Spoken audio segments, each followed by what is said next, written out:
Pour mon trading de CFD, je veux une plateforme différente. Des graphiques personnalisables, une exécution rapide, des spreads serrés, avec un acteur reconnu présent en France. Trader différemment avec CMC Markets.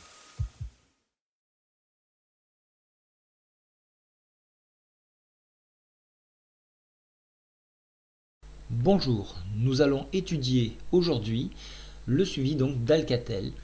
Lorsque je vous avais fait la précédente analyse sur ce titre, nous nous trouvions sur ce niveau, sur le croisement ici du triangle.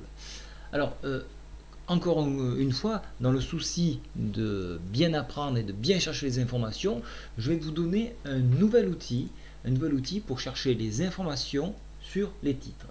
Alors, il suffit d'aller tout simplement sur le site de l'AMF que vous avez ici et vous cliquez dans Rechercher avancé. Alors, donc, voilà. Ici, sur le mot, donc, vous tapez Alcatel puisque c'est le titre que nous allons utiliser aujourd'hui. Voilà. Et vous précisez la date, donc on va prendre le début du mois jusqu'à maintenant.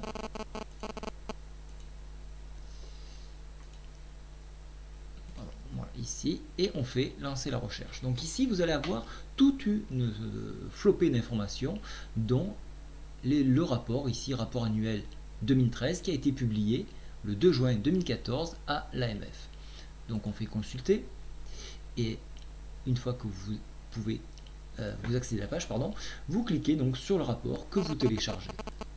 Ici, vous avez tout ce qui concerne le titre Alcatel. Donc là, il n'y a pas d'entourloupe, tout est expliqué, et c'est ici que nous allons chercher des informations. Elles sont en complément de l'analyse technique. Voilà, donc vous avez tous les chiffres, il y a 70 pages, et donc on arrive sur les chiffres, enfin, je vous laisse bien évidemment le découvrir. Maintenant, nous revenons sur l'analyse technique. Alors, l'analyse technique, qu'est-ce qu'elle dit? Elle disait la dernière fois, attention à la cassure par le haut et par le bas, il fallait surveiller ces zones-là, et c'est ce qui s'est passé ici. Nous avons cassé par le bas, et donc la baisse est amorcée par une puissance ici de MM10 sur MM20. Ici, la MACD, orientation baissière. Ici, le stochastique, orientation baissière.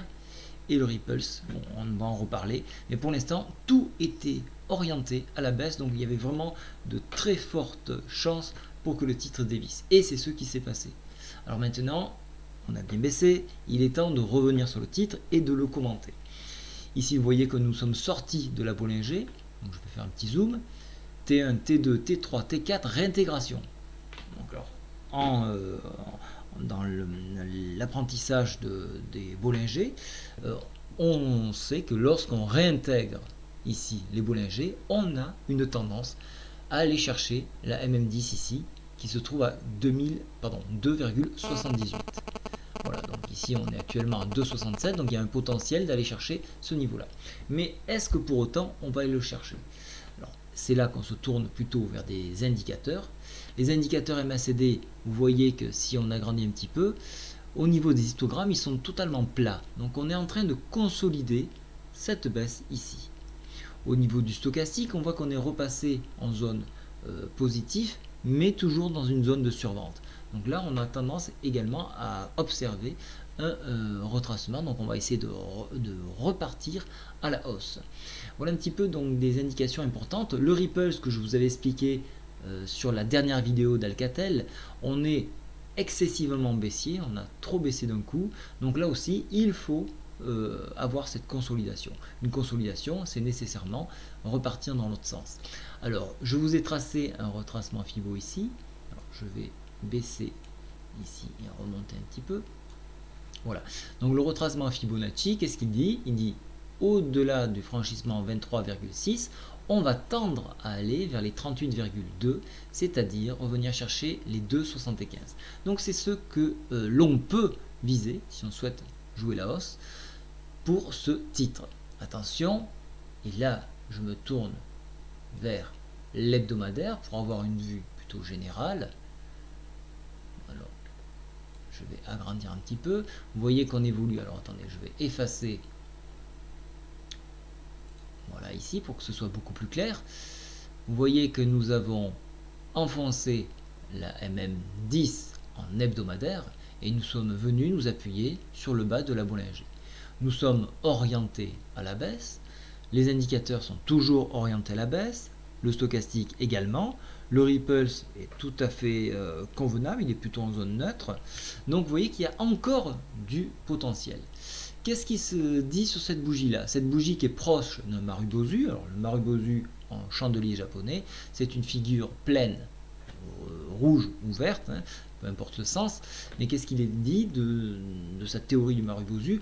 Très souvent, lorsqu'on a un sell-off, comme ici, donc c'est-à-dire une vente brutale, on peut avoir un retracement jusqu'à 50% de cette bougie.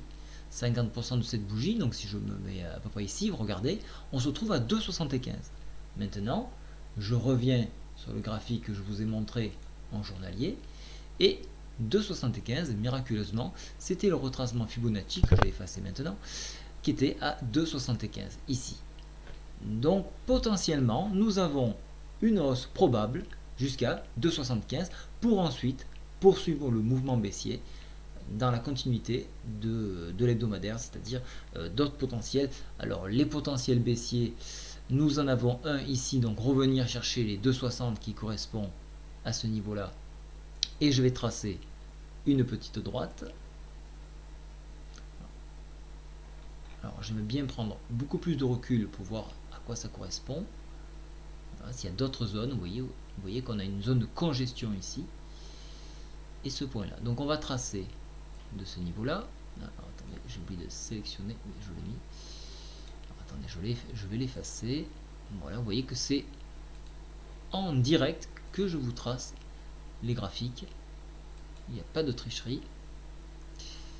Voilà, je mettrai ici. Je vais le baisser un petit peu.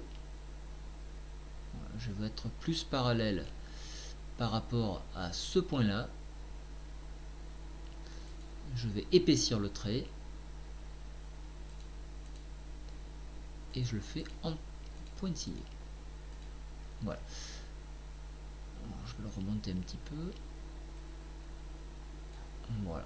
On voit que cette zone a été lourdement travaillée. Ici, ça a été un point de rebond. Et donc ici, je vais prolonger. Il va falloir attendre cette cassure.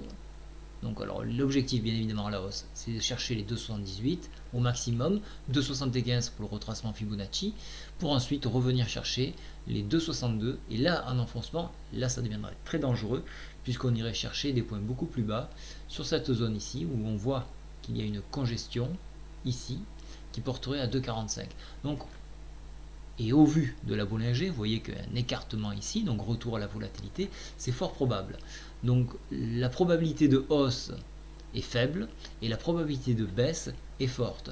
Donc attendre un mouvement haussier pour pourquoi pas tenter un nouveau short. Voilà, donc pour les plus audacieux, vous pouvez faire bien évidemment les deux, avec un retour 2,75 pour ensuite revenir chercher en test ce barrage à 2,62 et en cassure, venez chercher pourquoi pas la zone de congestion ici à 2,42. Voilà, je vous ai tout dit sur le titre d'Alcatel. J'espère que ça vous a un petit peu aiguillé et n'hésitez surtout pas encore une fois à m'apporter vos remarques au travers donc de la file YouTube. Au revoir.